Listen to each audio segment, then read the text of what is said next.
सभी लोगों का स्वागत करते हैं हमारे YouTube channel Manish civil services में। हम लोग इस वीडियो में इडुटेरिया का जो नया बुक आया है बिहार द्रव के लिए उसको कवर करेंगे। यहाँ पे देख सकते हैं प्रारंभिक परीक्षा 2025 वॉल्यूम 1। इसमें टोटल 15 मॉडल प्रैक्टिस सेट है। तो इस वीडियो में हम लोग प्रैक्टिस सेट नंबर 1 को पढ़ेंगे। बिहार दरोगा प्रैक्टिस सेट नंबर 1, समय 2 घंटा और क्वेश्चन 100 और टोटल मार्क्स कितना है तो 200, मतलब एक क्वेश्चन 2 नंबर का। तो चलिए क्वेश्चन की तरफ चलते हैं। इसमें बहुत ही अच्छा क्वेश्चन दिया गया है। यहाँ पे देखते हैं, शौनक तथा पैपलाद शाखाएं किस वेद से संबंधित है। इसको सिर्फ पढ़ेंगे ही नहीं, सेट को लगाएंगे नहीं, बल्कि फुल डिस्कशन करते हुए चलेंगे, फुल एनालिसिस भी करेंगे साथ में। शौनक तथा पैपलाद शाखाएं किस वेद से संबंधित है, तो यहाँ पे राइट आंसर हो जाएगा अर्थवेद। अर्थवेद से संबंधित है। आपको बता दें कि शौनक तथा पैपलाद है जो अर्थवेद की महत्वपूर्ण शाखा है। अर्थवेद की क्या है, महत्वपूर्ण शाखा है मेरे दोस्त। उसके बाद बताना चाहते हैं कि अर्थवेद की रचना अर्थावा ऋषि द्वारा की गई थी। किसके द्वारा की गई थी, अर्थावा ऋषि के द्वारा की गई थी। इस वेद में लगभग 731 मंत्र है। कितना मंत्र है, 731 मंत्र है। 6000 पद है, 6000 पद है। इसके बाद आपको बताना चाहते हैं कि औषधि का उल्लेख सर्वप्रथम अर्थवेद में किया गया था। उसके बाद आगे चलते हैं नेक्स्ट क्वेश्चन में, संस्कृत तथा साहित्य में ऐतिहासिक घटनाओं को क्रमबद्ध लिखने का सर्वप्रथम प्रयास निम्न में से किसने किया था, तो यहाँ पे राइट आंसर हो जाएगा कल्हण। कल्हण ने किया था। राजतरंगिणी पुस्तक के लेखक कौन है, कल्हण। अर्थशास्त्र पुस्तक के लेखक चाणक्य। अर्थशास्त्र पुस्तक के लेखक कौन है, चाणक्य। तो यहाँ पे दूसरा का राइट आंसर क्या होगा, कल्हण। तीसरा नंबर क्वेश्चन देंगे, मनके बनाने वाले कारखाने का साक्ष्य सिंधु घाटी के किस स्थल से प्राप्त हुए हैं। किस स्थल से प्राप्त हुए हैं, तो यहाँ पे देखेंगे तो लोथल और चनहुदड़ो। यहाँ पे राइट आंसर डी हो जाएगा, A+B दोनों। आपको बता दें कि सिंधु घाटी सभ्यता की खोज दयाराम साहनी ने किए थे 1921 ईस्वी में। इस सभ्यता का अर्ध ऐतिहासिक सभ्यता के नाम से भी जाना जाता है मेरे दोस्त। उसके बाद बता दें 4 नंबर क्वेश्चन की तरफ चलेंगे। बौद्ध मठ के परंपराओं के अनुसार स्तूपों को कितने श्रेणियों में विभाजित किया गया था। कितने श्रेणी में विभाजित किया गया था, तो 5 श्रेणी में। कितने, 5। कौन कौन था, तो अवशेष स्तूप और वस्तु स्तूप, स्मारक स्तूप और प्रतीकात्मक स्तूप। और उसके बाद था मन्नत स्तूप। मन्नत स्तूप अशोक द्वारा निर्मित स्तूपों में सांची का स्तूप प्रसिद्ध था। सांची का स्तूप प्रसिद्ध था। चलिए आगे चलते हैं। स्वतंत्र बहमनी राज्य की स्थापना कब की गई थी। स्वतंत्र बहमनी राज्य की स्थापना कब की गई थी, तो 1347। 1347 C option is the correct answer. तो यहाँ पे आगे इसके बारे में आप लोग को बता दें कि बहमनी राज्य की स्थापना 1347 में हुआ था। 1347 में हुआ था, जो अलाउद्दीन बहमन शाही ने की थी।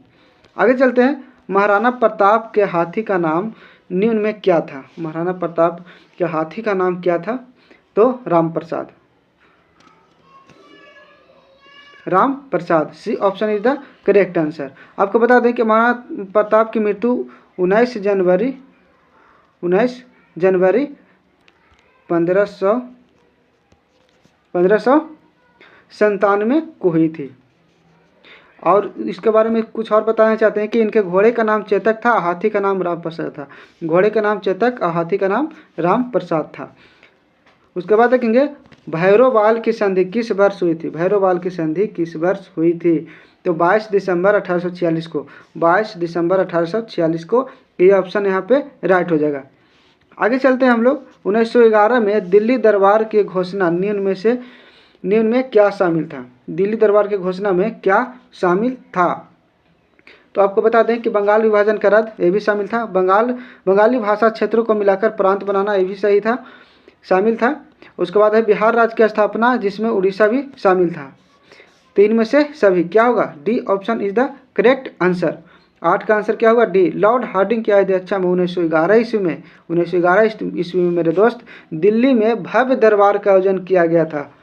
दिल्ली दरबार में ही भारत की राजधानी को कोलकाता से स्थानांतरित कर दिल्ली किया गया था। बंगाल विभाजन प्रस्ताव को रद्द किया गया था और दिल्ली दरबार के आयोजन में इंग्लैंड के सम्राट जॉर्ज पंचम तथा उनकी पत्नी मैरी स्वागत किया गया था, जिसके स्वागत में गेटवे ऑफ इंडिया का निर्माण करवाया गया था।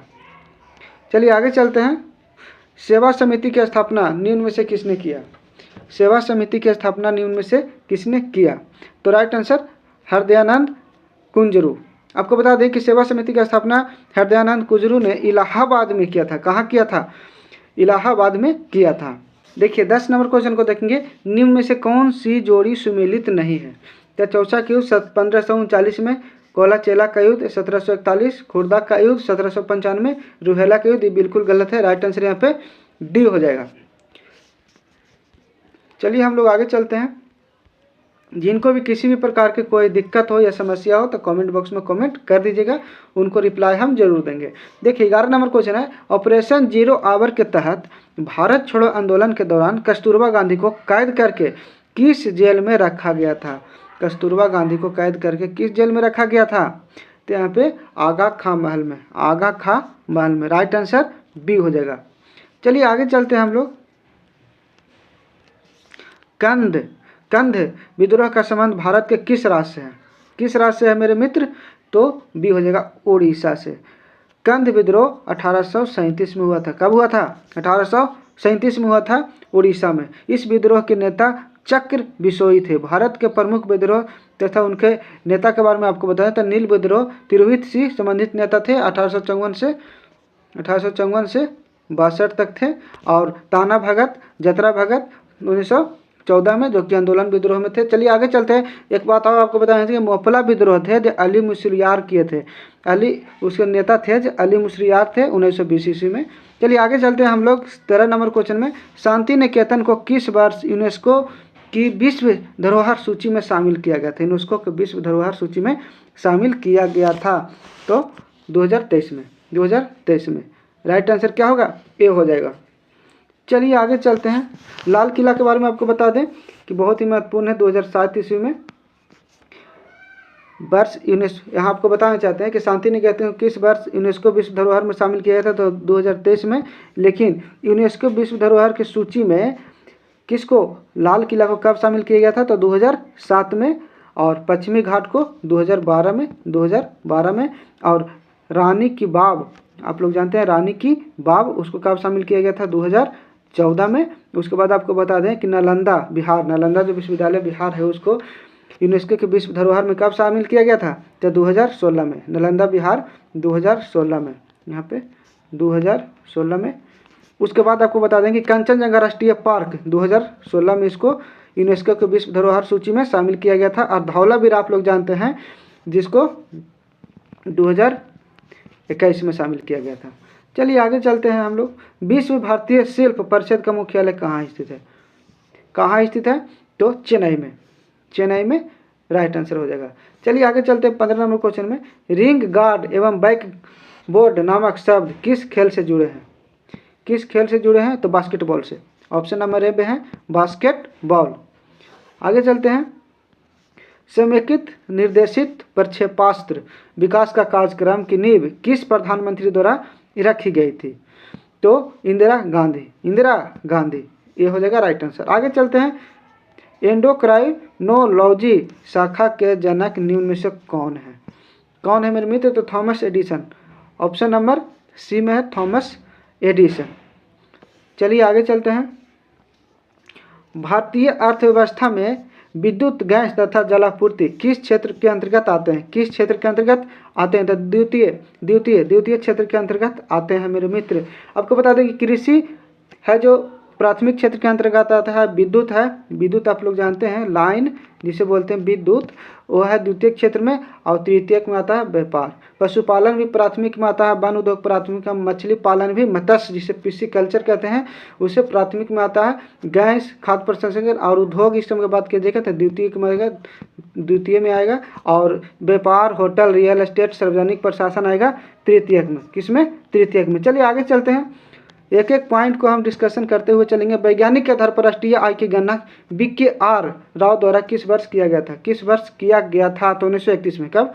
1931 में। चलिए इससे संबंधित कुछ क्वेश्चन को आपको डिस्कशन करते हैं। भारत में सर्वप्रथम राष्ट्रीय आय की गणना दादा भाई नौरोजी के द्वारा 1867 में, 1867 से 68 के बीच में की गई थी।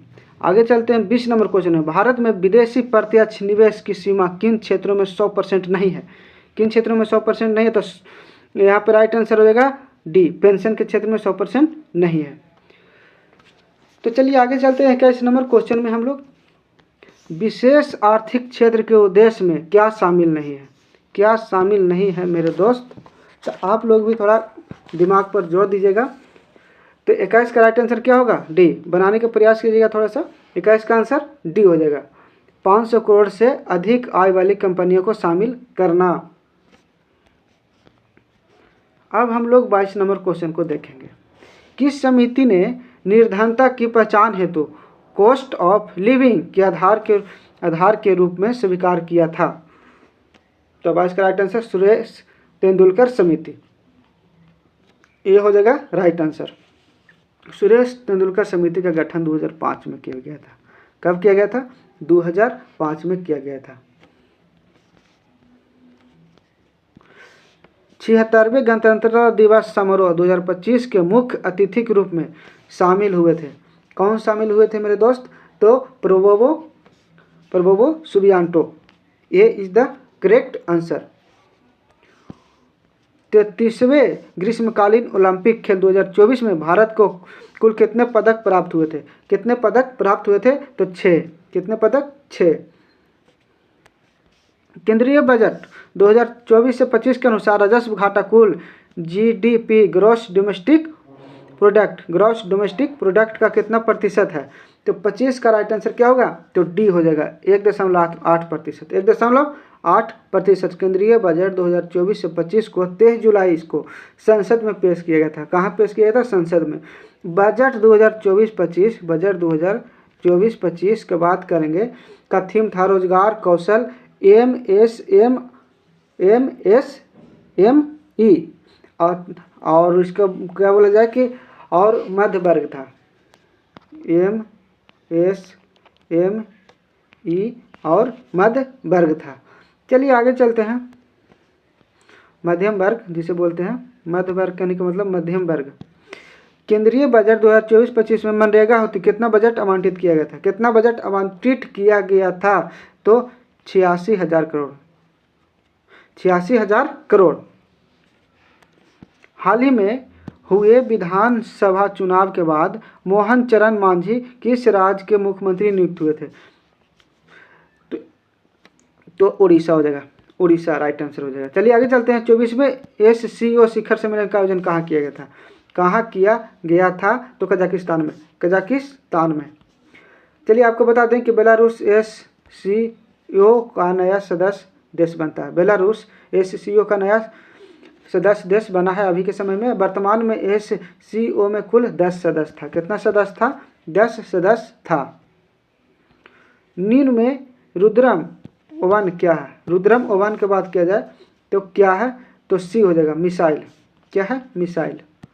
विश्व प्रेस स्वतंत्रता सूचकांक 2024 में भारत का स्थान क्या था, भारत का स्थान क्या था, तो 159। 2024 में कुल कितने व्यक्तियों को भारत रत्न दिया गया था, 2024 में कितने व्यक्ति को भारत रत्न दिया गया था। 30 के बता दिए थे कि राइट आंसर 159 हो जाएगा। और यहाँ पे हम लोग 31 नंबर क्वेश्चन में है तो सी हो जाएगा 5, जिसमें आपको बता देना चाहते हैं कि कौन कौन थे। तो कर्पूरी ठाकुर को दिया गया था, चौधरी चरण सिंह को दिया गया था, और पीवी नरसिम्हा राव को भी दिया गया था, और लाल कृष्ण अडवाणी आप लोग जानते होंगे, अडवाणी को भी दिया गया था, लाल कृष्ण अडवाणी को, और MS स्वामीनाथन को भी दिया गया था।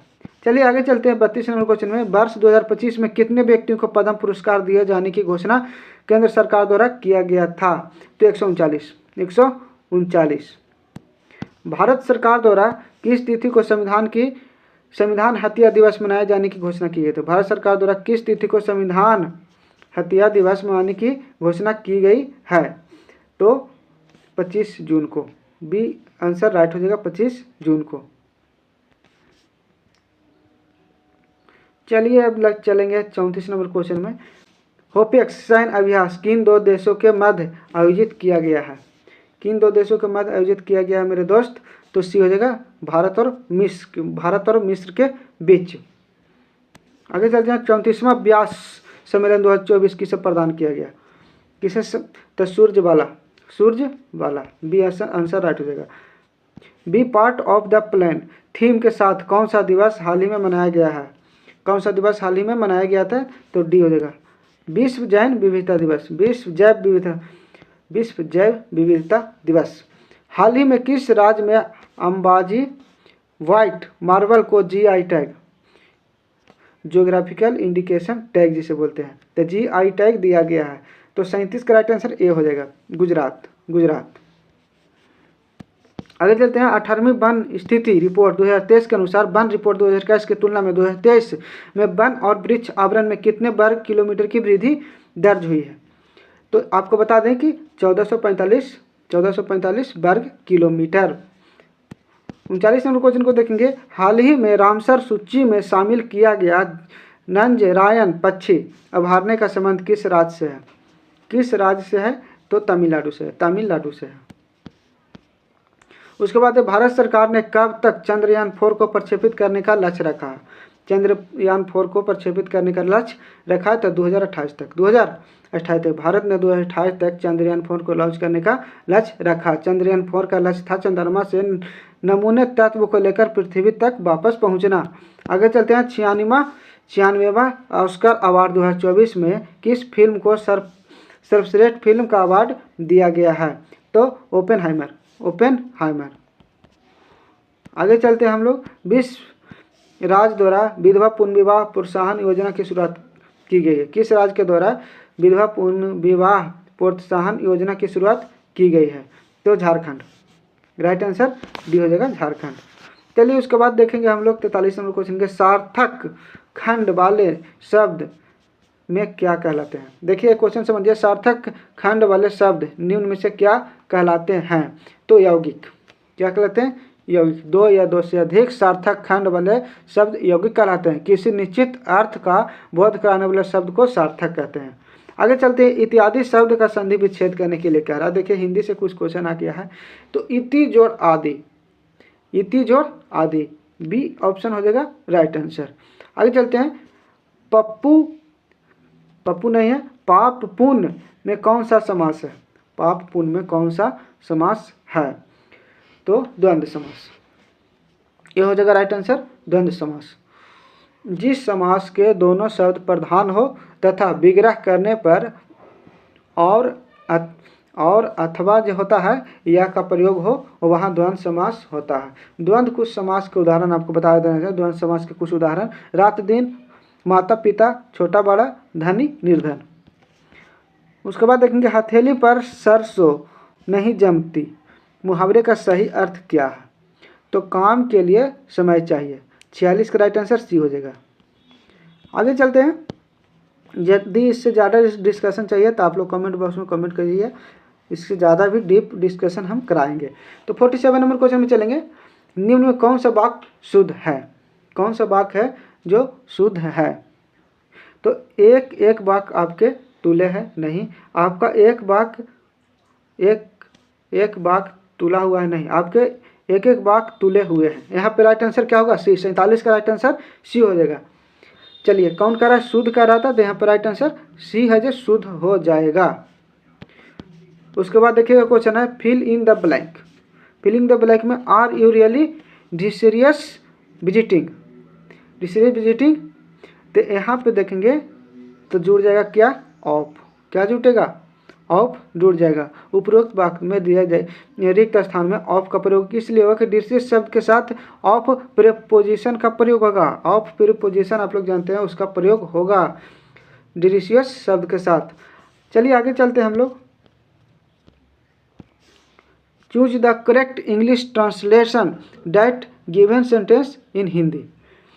आपको बता दें कि यहाँ पर राइट आंसर क्या होगा?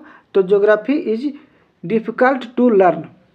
क्या हो जाएगा? B. Geography is difficult to learn. दिया गया वाक्य में सिंपल प्रेजेंट टेंस आप लोग जानते हैं। सिंपल प्रेजेंट टेंस में है, इसका मतलब इसका जो स्ट्रक्चर है जो बता देते हैं। Subject plus verb plus object plus other word इसका सेंटेंस हो जाएगा। चलिए आगे चलते हैं। स्ट्रक्चर है, इस सभी चीज़ों को याद रखने का प्रयास किया। 50 नंबर क्वेश्चन को देखेंगे। Choose the opposite word for the given question. देखिए अपोजिट वर्ड का रहा जर्जस। तो इसका अपोजिट वर्ड क्या होगा, तो प्लेन। क्या होगा, प्लेन हो जाएगा। देखिए जर्जर शब्द का अर्थ है भव्य या शानदार, तो इसका विपरीत शब्द प्लेन जो साधारण हो जाएगा। तो यहाँ पर राइट आंसर ए हो जाएगा। चलिए उसके बाद 51 नंबर क्वेश्चन को भी देख लेते हैं। निम्न में से किस अधिनियम को act of good governance of कह रहा है, निम्न में से किस अधिनियम को act of good government of India भी कहा जाता है। तो भारत सरकार अधिनियम 1858 को, भारत सरकार अधिनियम 1858 को। आगे चलते हैं। संविधान सभा के प्रमुख समिति में अल्पसंख्यक उप समिति के अध्यक्ष कौन थे। अल्पसंख्यक उप समिति के अध्यक्ष कौन थे, तो S C. Mukherjee, S C. Mukherjee, B option right हो जाएगा। आगे चलते हैं। 53 नंबर क्वेश्चन में भारतीय संविधान के प्रस्तावना में न्याय के तत्वों को लिया गया है। भारतीय संविधान के प्रस्तावना में न्याय के तत्व को लिया गया है। 53 का राइट आंसर क्या हो जाएगा मेरे मित्र, तो ए हो जाएगा। रूसी क्रांति से, रूसी क्रांति से लिया गया है। भारतीय संविधान के अनुच्छेद, भारतीय संविधान के किस अनुच्छेद में यह उल्लेख किया गया कि किसी अपराध के लिए अभियुक्त किसी व्यक्ति को समय अपने विरुद्ध साक्षी होने के लिए बाध्य नहीं किया जाएगा, बाध्य नहीं किया जाएगा। तो राइट आंसर भी हो जाएगा अनुच्छेद 20 के 3, अनुच्छेद 20 के 3। उसके बाद देखेंगे क्वेश्चन 55 नंबर क्वेश्चन को देखेंगे। भारत में न्यायपालिका का कार्यपालिका से पृथकीकरण का उल्लेख वर्णित है, उल्लेख वर्णित है, तो भी हो जाएगा राज्य के नीति निर्देशक तत्व, राज्य के नीति निर्देशक तत्व में संविधान के अनुच्छेद 50 के अंतर्गत कार्यपालिका से न्यायपालिका का पृथकीकरण का उल्लेख है। उसके बाद देखेंगे 56 नंबर क्वेश्चन। भारत की संसद के संबंध में निम्नलिखित में से कौन सा कथन सही नहीं है, कौन सा कथन यदि सही नहीं है तो डायरेक्ट आंसर की ओर चलेंगे। तो यहाँ पर राइट आंसर डी हो जाएगा। मंत्रिमंडल की सदस्यता निम्न सदन तक सीमित है, मंत्रिमंडल की सदस्यता निम्न सदन तक सीमित है। उसके बाद एक क्वेश्चन, भारतीय संसद का सचिवालय के संबंध में कौन सा कथन सत्य है। भारतीय संसद का सचिवालय के संबंध में कौन सा कथन है जो सत्य है, तो राइट आंसर सरकार से स्वतंत्र है, सरकार से स्वतंत्र है, राइट आंसर ए हो जाएगा। उसके बाद देखेंगे मिलान करने के लिए कह रहा है मेरे मित्र, तो हम लोग मिलान करेंगे। कह रहा है सम्मिलित कीजिए, तो लोक लेखा समिति, तो वित्तीय समिति में लोक लेखा समिति है जो वित्तीय समिति हो जाएगा, ये हो जाएगा। उसके बाद देखेंगे हम लोग विभागीय समिति, तो स्टैंडिंग समिति हो जाएगा, स्टैंडिंग समिति। उसके बाद देखेंगे याचिका समिति, तो कार्यकारी समिति हो जाएगा, कार्यकारी समिति। उसके बाद देंगे स्टॉक मार्केट स्कैम संयुक्त समिति, तो ये हो जाएगा तदर्थ समिति। चलिए आप सभी लोग मिला लीजिएगा आंसर कौन सा पॉइंट में जाएगा। चलिए आगे चलते हैं। 71वें संविधान संशोधन अधिनियम 1992 दौरान निम्नलिखित भाषाओं में से किस भाषा को संविधान के 8वीं अनुसूची में नहीं जोड़ा गया है, नहीं जोड़ा गया है, ये पूछ रहा है, तो कश्मीरी, कश्मीरी को नहीं जोड़ा गया है। चलिए आगे चलते हैं। इसके बारे में आप लोग को बताएं जैसे कि मूल संविधान में 14 भाषा है, मूल संविधान में कितना भाषा, 14 भाषा। वर्तमान में भाषा कितना है, 22 भाषाएं हैं। और आपको बता दें कि 21वें संविधान संशोधन अधिनियम 1967 में 1967 के द्वारा सिंधी भाषा को जोड़ा गया था। चलिए निम्नलिखित में से कौन केंद्र और राज्य में राजस्व बंटवारे के लिए मापदंडों की अनुशंसा करता है, तो 60 का राइट आंसर क्या होगा, सी हो जाएगा, वित्त आयोग, वित्त आयोग। चलिए भूवैज्ञानिक समय के सबसे बड़े खंड को क्या कहते हैं, सबसे बड़े खंड को क्या कहते हैं, तो इयोन, ये में राइट आंसर हो जाएगा, ए हो जाएगा। चलिए निम्नलिखित में से कौन सा ग्रह चट्टानों से बने हुए हैं, नहीं है, चट्टानों से बने हुए नहीं पूछ रहा है, तो शनि है जो चट्टानों से बने हुए नहीं है। उसके बाद है एशिया में विश्व का सर्वाधिक जनसंख्या वाला देश कौन सा है, विश्व का सर्वाधिक जनसंख्या वाला देश कौन सा है, एशिया महाद्वीप में बात किया है, एशिया महादेश में बात करेंगे तो 63 का राइट आंसर क्या हो जाएगा, तो सिंगापुर हो जाएगा, सिंगापुर हो जाएगा। एशिया विश्व में सर्वाधिक जनसंख्या घनत्व वाला देश कौन सा है, तो यहाँ पर हो जाएगा सिंगापुर, सिंगापुर बी ऑप्शन हो जाएगा। आपको बता दें कि एशिया है जो विश्व का सर्वाधिक जनसंख्या घनत्व वाला देश है, सिंगापुर है। विश्व में सर्वाधिक जनसंख्या वाला वाला देश चीन है। सबसे अधिक जनसंख्या वाला देश कौन है? चीन है। लेकिन सबसे अधिक जनसंख्या घनत्व वाला देश कौन है? सिंगापुर है। सिंगापुर है। चलिए आगे चलते हैं। बादलों की दिशा तथा गति मापने वाला यंत्र, बादल की दिशा और गति को मापने वाला यंत्र है नेफोस्कोप। नेफोस्कोप। चलिए आगे चलते हैं हम लोग। निम्न में कौन सा कथन सत्य नहीं है? मतलब सीधा सी कहो ना तो गलत है। कौन सा कथन है जो गलत है? तो 65 का राइट आंसर क्या हो जाएगा? तो देखिए, यूरोप एकमात्र महाद्वीप है जिसमें कोई मरुस्थल नहीं है, बिल्कुल सही है। विश्व का सबसे शुष्कतम मरुस्थल आटाकामा मरुस्थल, बिल्कुल सही है। विश्व का सबसे बड़ा उष्ण मरुस्थल सहारा है, बिल्कुल सही है। तो यहाँ पे इनमें से कोई नहीं। कौन सा कथन सत्य है? तो इनमें से कोई नहीं। राइट आंसर यहाँ पे क्या होगा? डी हो जाएगा। आगे चलते हैं। निम्न में से कौन सा दर्रा जम्मू कश्मीर में नहीं है? कौन सा दर्रा की बात कर रहा है कि जम्मू कश्मीर में नहीं है? तो Aghil. Aghil B option is correct answer. Aghil दर्रा है जो जिला दर्रा लद्दाख में स्थित है। अघिल दर्रा तथा जो जिला दर्रा लद्दाख में स्थित है, जबकि काराकोरम दर्रा, पीर पंजाल दर्रा, बनिहाल दर्रा और बुर्जिल दर्रा जम्मू कश्मीर में स्थित है। देखिए, सिंधु नदी का सबसे बड़ी सहायक नदी कौन सा है? सिंधु नदी का सबसे बड़ा सहायक नदी कौन सा है? तो चिनाब। क्या होगा? Chenab. C is the correct answer, Chenab. निम्न में कौन सा कथन गलत है? कौन सा कथन सत्य है? गलत नहीं, सॉरी। 68 का राइट आंसर। कौन सा कथन सत्य है? तो यहाँ पे देखेंगे तो भारत का सर्वाधिक लंबा राष्ट्रीय राजमार्ग NH44 है, बिल्कुल सही है। NH44 में जवाहर सुरंग स्थित है, बिल्कुल ये भी सही है। राष्ट्रीय राजमार्ग संपूर्ण देश के सड़कों की कुल लंबाई का लगभग 2% है, ये भी बिल्कुल सही है। तो यहाँ ऑप्शन में चले जाइए, ऑल ऑफ दीज, इनमें से सभी। चलिए 69 नंबर क्वेश्चन को देंगे। राष्ट्रीय पर्यावरण अभियांत्रिकी शोध संस्थान की स्थापना कब की गई थी? कब की गई थी मेरे दोस्त? 1958 में। ये is the correct answer. One जीव अभयारण्य की सर्वाधिक संख्या कहाँ है? सर्वाधिक संख्या कहाँ है? तो अंडमान निकोबार में। अंडमान निकोबार में। B option is the correct answer. आप लोग को 69 नंबर क्वेश्चन का आंसर बता दिए हैं, तो 1958 हो जाएगा। 1958 में। आगे चलते हैं। 71 नंबर क्वेश्चन को देंगे। जीवित मानव शरीर में सबसे कम मात्रा में पाया जाने वाला तत्व निम्न में से कौन सा है? कौन सा तत्व है? जो मैग्नीज। आगे चलते हैं। इलेक्ट्रॉन की तरंग प्रकृति की खोज किसने की थी? किसने की थी? तो de Broglie. Right answer C option में डी ब्रोगली। चलिए देखते हैं नेक्स्ट क्वेश्चन को। आधुनिक आवर्त सारणी के वर्ग में ऊपर से नीचे आने पर तत्वों की बंधुता ऋणात्मक निगेटिविटी पर क्या प्रभाव पड़ता है? तो घटती है। क्या होता है? घटता है। चलिए देखिए बताते हैं। आधुनिक आवर्त सारणी मोसले के नियम पर आधारित है। इसके अनुसार तत्व के गुण और परमाणु आवर्त के फलन होता है। चलिए आगे चलते हैं हम लोग। कुछ क्वेश्चन और बचा हुआ, इसको भी हम लोग देख लेते हैं। निलंबन में परिक्षेपित कणों का आकार कितना होता है? कितना होता है मेरे दोस्त? तो 10 के पावर -3 से 10 के पावर -4 सेंटीमीटर।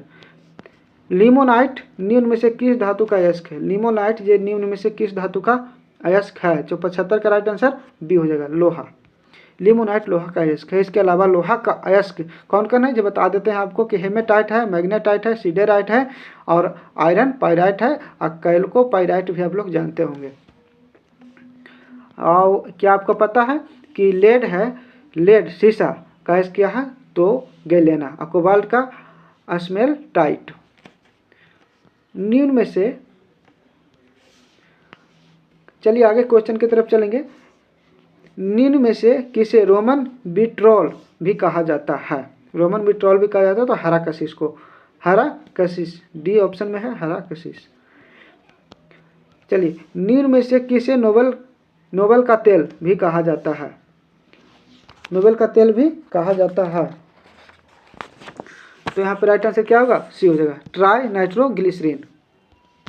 निम्न में से सबसे प्रबल अपचायक ऑक्सीडाइजिंग कौन सा तत्व है? तो 78 का राइट आंसर क्या होगा? फ्लोरीन। उसके बाद देखें, जीव द्रव्य सिद्धांत के प्रवर्तक निम्नलिखित में से किसे माना जाता है? किसे माना जाता है? तो हर्टविग को। डी ऑप्शन में है हर्टविग। निम्न में से कौन सा कथन है जो सत्य है? तो 80 का राइट आंसर ए हो जाएगा। प्रोकैरियोटिक कोशिका में केंद्रिका उपस्थित होती है, बाकी सब असत्य है। निम्न से किसे कोशिका के अणुओं यातायात प्रबंधक कहा जाता है? तो एक हो गोल्जी काय को।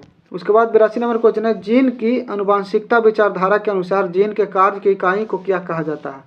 क्या कहा जाता है? तो centriole B is a correct answer. जीव द्रव्य में कार्बनिक तथा अकार्बनिक यौगिक का अनुपात क्या होता है? कार्बनिक तथा अकार्बनिक यौगिक का अनुपात क्या होता है? तो 83 का राइट आंसर भी होगा 78:22। नींबू में लिटिल लीफ नामक रोग किस तत्व की कमी से होता है? किस तत्व की कमी से होता है? तो तांबा की कमी से होता है। तांबा की कमी से नींबू में लिटिल लीफ रोग हाई जिसे डाइबैक बोलते हैं, डाइबैक रोग तांबा की कमी से होता है। पौधे में बता दें कि पौधे में तत्वों की कमी से रोग कौन कौन होता है? जो आपको पता है, मटर में मार्स रोग होता है मैग्नीज की कमी से, और लीची में पत्ती का जलना, लीची में पत्ता जल जाता है पोटेशियम की कमी से। उसके बाद देखिए, निम्न में से किस संघ के सभी जंतुओं खारे जल में पाया जाता है? किस संघ के सभी जंतुओं जो खारे जल में पाया जाता है? तो 85 का संघ Porifera, B option is the correct answer. उसके बाद देखेंगे 86 नंबर क्वेश्चन को, मेंढक निम्नलिखित में से किस वर्ग की प्राणी है? मेंढक निम्नलिखित में से किस वर्ग की प्राणी है? तो एम्फीबिया जिसे बोलते हैं, बी ऑप्शन। मेंढक एम्फीबिया वर्ग के प्राणी है। एम्फीबिया वर्ग के प्रमुख लक्षण आपको बता देना चाहते हैं कि ये सभी प्राणी उभयचर होते हैं, ये असमतापी होता है। 87 नंबर क्वेश्चन देखेंगे, निम्नलिखित में से किस पादप हार्मोन के छिड़काव से बृहत आकार के फल तथा फूलों का उत्पादन किया जाता है? तो gibberellins, D option is the correct answer. चलिए आगे चलते हैं 88 नंबर क्वेश्चन में, पौधे में प्रकाश संश्लेषण के संबंध में निम्न में से कौन सा कथन सत्य है? कौन सा कथन है जो सत्य है? तो चलिए इसको पढ़ेंगे हम लोग। प्रकाश संश्लेषण के लिए कार्बन डाइऑक्साइड, पानी, क्लोरीन तथा सूर्य का प्रकाश आवश्यक है, बिल्कुल सही है। प्रकाश संश्लेषण की दर लाल रंग के प्रकाश में सबसे अधिक तथा बैंगनी के प्रकाश में सबसे कम होता है, ये भी बिल्कुल सही है। प्रकाश संश्लेषण के क्रिया के दौरान जल का अपचयन ऑक्सीजन के बनने में तथा कार्बन डाइऑक्साइड का अपचयन ग्लूकोज के निर्माण में होता है, ये भी सही है। यहाँ पे correct answer D, all of the जगह, इनमें से सभी। चलिए इनमें से कौन सा कथन सत्य है? कह रहा है कौन सा कथन है जो सत्य है? तो हम लोग देखेंगे, दाब अदिश राशि है, दाब है जो अदिश राशि, बिल्कुल सही है।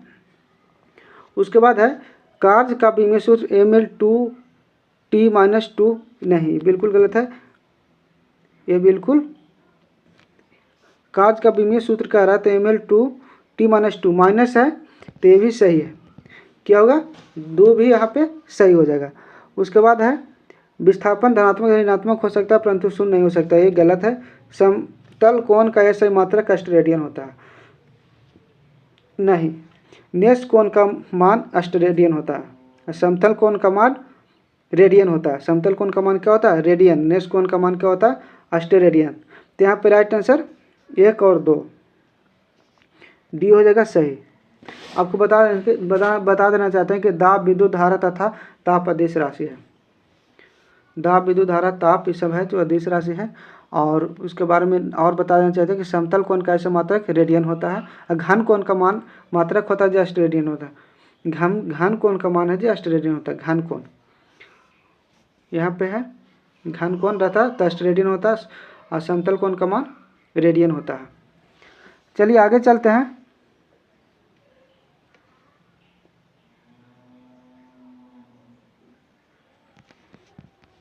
नब्बे नंबर क्वेश्चन को देखेंगे, घर्षण बल के अधीन किया गया कार्य, घर्षण बल के अधीन किया गया कार्य ऋणात्मक होता है मेरे दोस्त। कैसा होता है? ऋणात्मक होता है।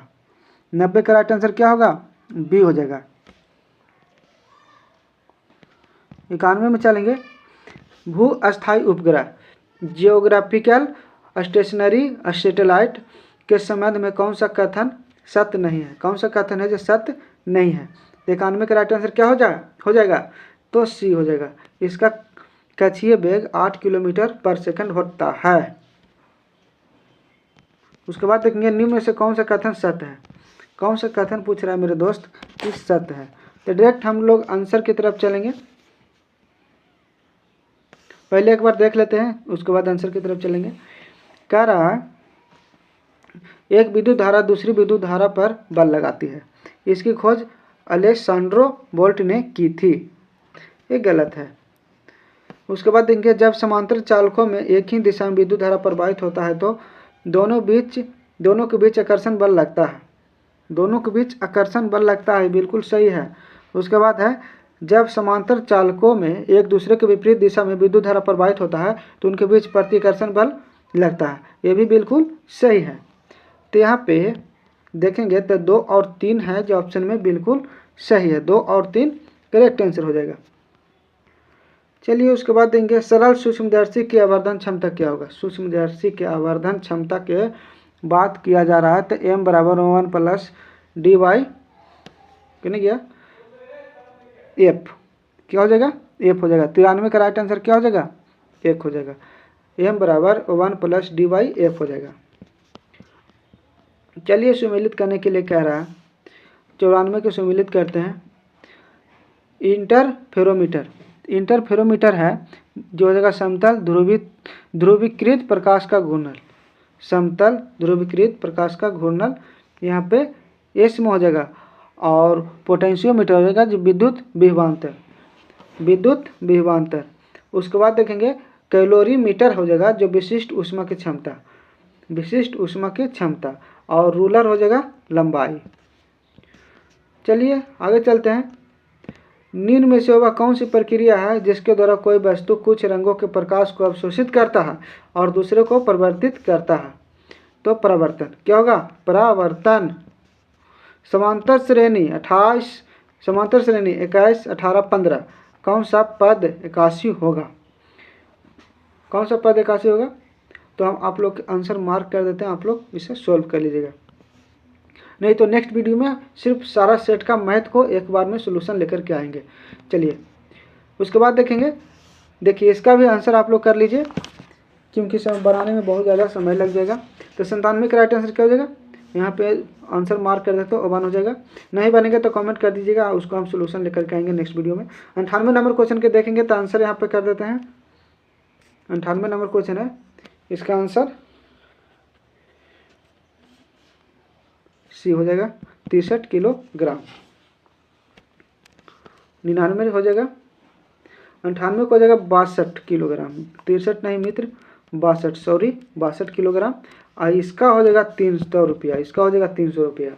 और 100 हो जाएगा जिसका आंसर क्या होगा तो डी हो जाएगा 45 किलोमीटर प्रति घंटा। यहाँ पे हमारा सेट समाप्त होता है। यदि आपको और भी डीपली डिस्कशन चाहिए तो कमेंट बॉक्स में कमेंट कर दीजिएगा। किसी प्रकार की दिक्कत हो तो कमेंट बॉक्स में कमेंट कर दीजिएगा। और किसी को स्टूडेंट को पीडीएफ चाहिए तो हमारे टेलीग्राम चैनल से ज्वाइन कर लीजिएगा। वहाँ पे फ्री में आप सभी लोगों को पीडीएफ वहाँ पे मिल जाएगा।